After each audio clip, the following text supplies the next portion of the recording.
મિત્રો unit 3 Mohan's and his વીના, જેના part 1 ની અંદર આપણે થોડો પાર્ટ જોઈ ગયા બરાબર કે સંગીતકારોનું કુટુંબમાં જ મોહનનો જન્મ થયો હતો. તેના લોહીમાં જ સંગીત હતું. સંગીતકાર વચ્ચે જે મોટો થયો છે.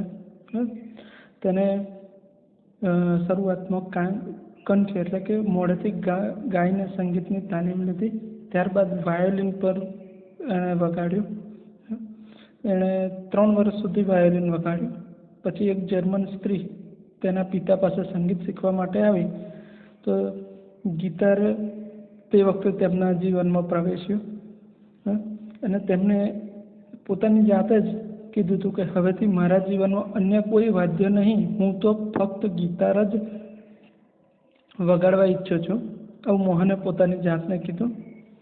તેના પછી તે ગિટાર પાછળ જ પોતાનો સમય વિતાવવા લાગ્યા. એમાં ગિટાર પાછળ સમય વિતાવતા એમના કુટુંબ છે જ્યાં સિતાર પછી મોટેથી ગાય તેવું સંગીત, શાસ્ત્રીય વાયોલિનનો રિયાઝ થાય છે એમના કુટુંબમાં. પણ એમના કુટુંબમાં ગિટાર એ કોઈ મોટી અસર ઊભી કરી શકતું ન હતું અને તે એક પાછું ભારતનું પણ વાદ્ય ન હતું. બરાબર, એમના એક કુટુંબના સભ્યએ એવું જણાવ્યું હતું અને એમના કાકીએ એવું પણ કીધું હતું કે તારા પિતા આ ગિટાર પ્રત્યેનો પ્રેમ સ્વીકારશે નહીં. પરંતુ તેમની માતાએ તેમને મદદ કરી અને તેમના પિતાને કહ્યું કે તેની જે ઈચ્છા છે તેમ કરવા દો. તો પછી એના પિતાએ પણ એને સપોર્ટ કર્યો અને તેને પછી જે એ વાદ્ય વગાડતો હતો એ વાદ્યને, પાશ્ચાત્ય વાદ્યને કંઈક નવીન રૂપ આપવા માટે તેણે નક્કી કરેલું અને તેની પાછળ તે પોતાના 2 વર્ષ ગિટાર સાથે પસાર કરે છે. મિત્રો, હવે આપણે અહીંયા પાઠ આગળ જઈશું. One evening there was a gathering of close family friends.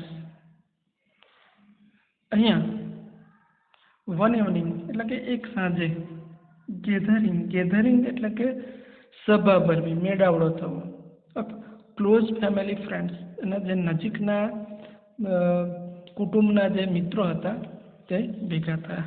એક સાંજે કુટુંબના નજીકના મિત્રો સાથે એક મેળાવડો હતો. In this small gathering, Mohan's brother, sister and nephew, who were also performing artists, played music on their classical instrument. In this small gathering, એટલે કે આજે નાનો મેળાવડો હતો. એ મેળાવડામાં મોહન્સ બ્રધર એટલે કે મોહનના ભાઈ, બહેન અને નેફ્યુ એટલે કે ભત્રીજો કે ભાણો બરાબર આવ્યા હતા. તો એમાં આ નાના મેળાવડામાં મોહનના ભાઈ, બહેન અને તેના ભત્રીજો આવ્યા હતા. હુ વેર ઓલ્સો પરફોર્મિંગ આર્ટિસ્ટ એટલે કે જાહેરમાં જે ગાતા હોય અથવા તો વગાડતા હોય એવા, એટલે કે જે પરફોર્મ કરી ચૂક્યા છે જાહેરમાં એવા. Played music on there classical instrument એટલે કે એ પોતાના શાસ્ત્રીય વાદ્યો પર સંગીત એમણે રજૂ કર્યું.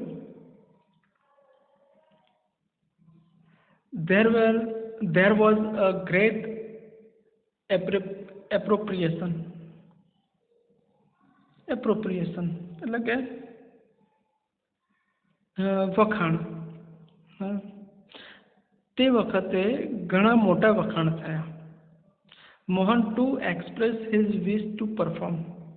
એક્સપ્રેસ એટલે કે વ્યક્ત કરવો, વિશ એટલે કે ઈચ્છા અને પરફોર્મ એટલે કે ગાવું અથવા તો વગાડવું. મોહનને પણ પોતાની ઈચ્છા વાદ્ય વગાડીને રજૂ કરવા માટેની થઈ. He played on guitar. તે તેમણે guitar વગાડ્યું. After his performance, a relative said, "You need to work very hard with the new instrument." હવે જુઓ અહીંયા, જ્યારે એણે આફ્ટર હિઝ પરફોર્મન્સ એટલે કે એને જે પ્રદર્શન કર્યું, એની જે રજૂઆત કરી, તો એના પછી રિલેટિવ એટલે કે સંબંધીઓ કહેવા લાગ્યા, you need to work very hard, કે તારે આ જે સાધન છે, આ જે નવું સાધન છે, એ નવા સાધન સાથે ખૂબ જ મહેનત કરવાની જરૂર છે. One of the relatives said, એક અન્ય જે સંબંધી હતા, રિલેટિવ્સ એટલે સંબંધી, એમણે જણાવ્યું, if it were the sitar you would have been in competition with your brother and sister. Competition એટલે સ્પર્ધા. તો અહીંયા કે છે, જે બીજા રિલેટિવ્સ હતા એમણે કહ્યું કે if it were the sitar, જો તે સિતાર વગાડ્યું હોત તો you would have been in competition with your brother and sister, તો તું તારા ભાઈ અને બહેનની સાથે હરીફાઈમાં હોત. You have already spend 2 years on it.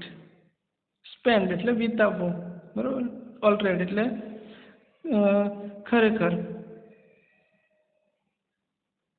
તે તારા પોતાના 2 વર્ષ આની પાછળ ખર્ચી નાખ્યા છે. But still this instrument need more. Need એટલે કે જરૂર હોવી, મોર એટલે કે વધારે. પરંતુ હજુ આ વાદ્ય માટે વધારે વર્ષોની જરૂર છે. After his performance some said, તેમને રજૂઆત પછી કોઈ એકે કહ્યું, the sitar's sound is like a flowing stream. ફ્લોઈંગનો મતલબ થાય છે વહેવું, અને સ્ટ્રીમ એટલે ઝરણું. તો એમાંથી કોઈકે કહ્યું કે સિતારનો અવાજ એક વહેતા ઝરણા સમાન લાગે છે. Your instrument doesn't have that depth. Depth એટલે કે ઉડાણ. તમારા વાદ્યના સાધનમાં કોઈ પ્રકારનું ઉડાણ નથી. યેટ અનધર સેડ, પછી પાછું બીજાએ પણ કહ્યું, your brother play the violin. તારા ભાઈ વાયોલિન વગાડે છે. હિઝ સૂર એન્ડ તાલ આર સો બ્યુટીફુલ.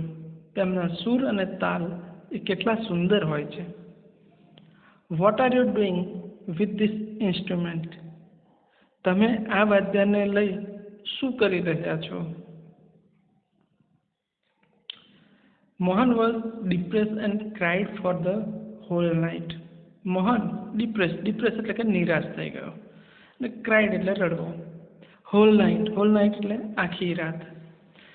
મોહન નિરાશ થઈ ગયો અને આખી રાત રડતો રહ્યો.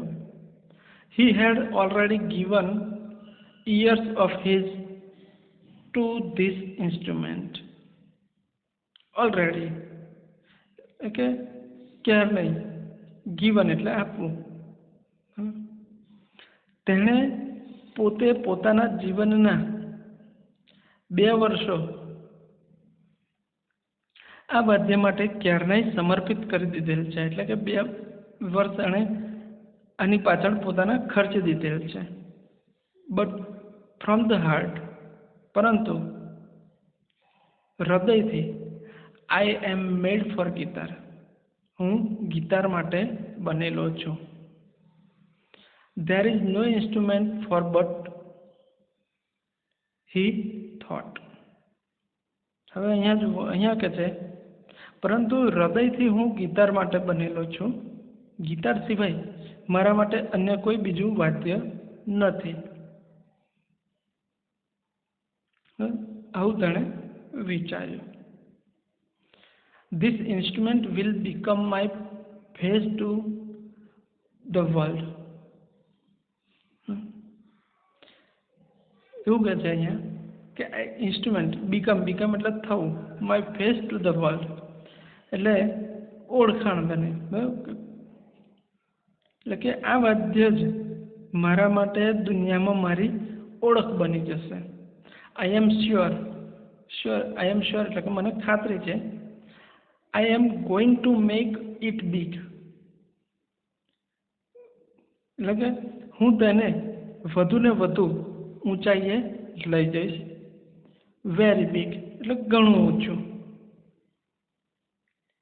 હી વોઝ ડિટરમાઇન્ડ એટલે કે દ્રઢ નિશ્ચય કર્યો, અથવા એને કહીએ કે કૃત નિશ્ચય.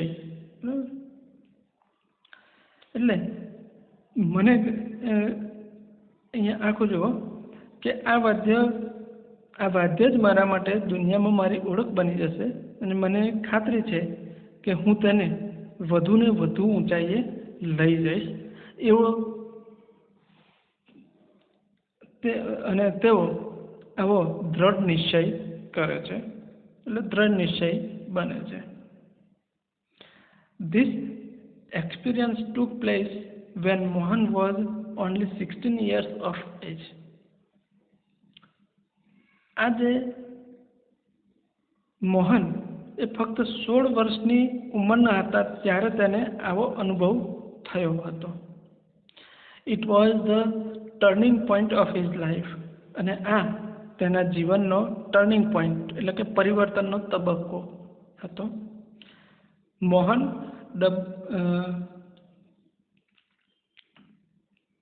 doubled his riyaz and practice for about 10 hours a day. Double એટલે કે બમણી. મોહને તેની રિયાઝ અને જે પ્રેક્ટિસ કરતો હતો તે બમણી કરી, અને તે આખા દિવસમાં લગભગ 10 કલાક કરી. બરાબર, એટલે કે મોહને પોતાની રિયાઝને બેવડી દીધી અને દિવસના 10 કલાક સુધી તે પ્રેક્ટિસ કરવા લાગ્યો. He also studied other aspects of the guitar. Aspects એટલે કે પાસો. તેમણે ગિટારના અન્ય પાસાઓ નો પણ અભ્યાસ કર્યો. He decided to incorporate the specialty, technique and sound of every instrument into the guitar. હવે ઇન્કોર્પોરેટ એટલે કે મેળવીને એક કરી દેવું, બરાબર, કે ભળી જવું. સ્પેશિયાલિટી એટલે કે વિશેષતા, અને ટેકનિક એટલે કે કલાત્મક વસ્તુનું નિર્માણ કરવાની રીત, એક ટેકનિક, એક આવડત.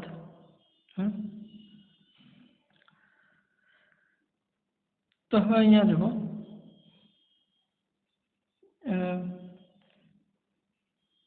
he also studied other aspects of એટલે કે તેણે ગીતાના અન્ય પાસાઓનો પણ અભ્યાસ કર્યો, અને તેણે દરેક વાદ્યની વિશિષ્ટતા, પદ્ધતિ અને અવાજને ગીતારમાં સમાવવા માટેનું તેણે નક્કી કર્યું. He wanted to invert something which gave the sound and pure of the Western guitar, but could be played like an Indian veena. Tune એટલે કે સુર. તેઓ એવું કંઈક શોધવા ઈચ્છતા હતા કે જે પશ્ચિમનો જે ગિટારનો જે અવાજ છે અને એનો જે સૂર આપે, બરાબર, પરંતુ ભારતીય વીણાની જેમ જ તે વગાડી શકાય. તો તે એવું કંઈક સાધન બનાવવા માંગતા હતા.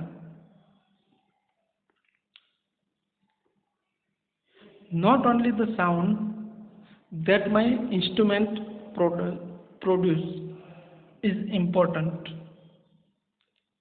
Produce એટલે કે ઉત્પન્ન કરવો. તો અહીંયા જુઓ કે મારું વાદ્ય ફક્ત અવાજ ઉત્પન્ન કરે એટલું જ નહીં, એટલું જ મહત્વનું નથી, but it must also express my vision. Vision એટલે કે કલ્પના કરવી, બરાબર. પરંતુ મારી દ્રષ્ટિએ, મારા દ્રષ્ટિકોણને અને આખું જોઈએ, but it must also express my vision what I want to say throw the instrument. બરાબર. એટલે કે અહીં એ કહે છે કે તે મારા દ્રષ્ટિકોણને અને જે હું તે સાધન દ્વારા કહેવા ઈચ્છું તે બાબત અભિવ્યક્ત કરતું હોવું જોઈએ. He said to himself. આવું તેણે પોતાની જાતે કહ્યું. And finally with untiring efforts and understanding of Ras, he created the wonderful Mohan Veena.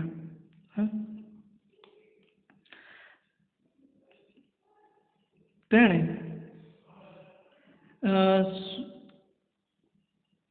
સ્વાગત કહ્યું, એટલે કે જે પેલું પોતાની જાતે કહ્યું, બરાબર. અને છેવટે એન્ડ ફાઇનલી અને છેવટે તેણે થાક્યા વગર અનટાયરિંગ એટલે કે અથાગથી, થાક્યા વગર ને એફર્ટ્સ એટલે કે પરિશ્રમથી, બરાબર.